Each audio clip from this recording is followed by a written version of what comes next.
Здається, що то було так давно, коли в руках тримаю ті знімки. Нам було абсолютно все єдно, не маючи нічого мати в що.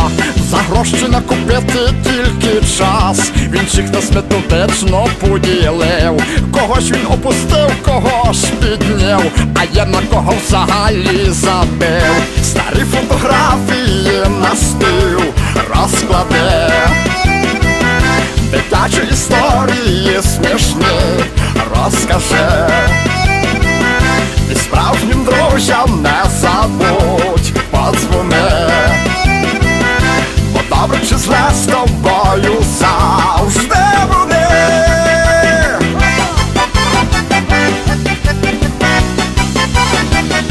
Дешеве пиво і сухе вино робили нас щасливими людьми.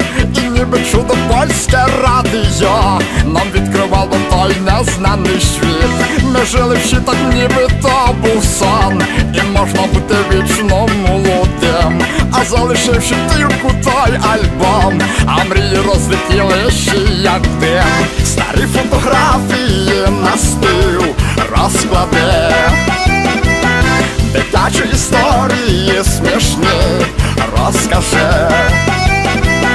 І справжнім друзям не забудь подзвони, бо добре чи зле з тобою завжди вони.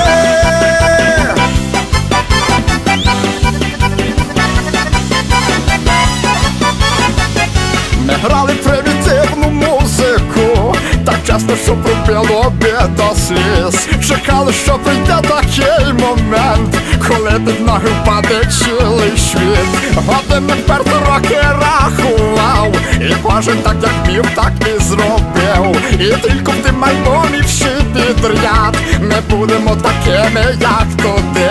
Старі фотографії на стіл розклади, дитячі історії смішні розкажи.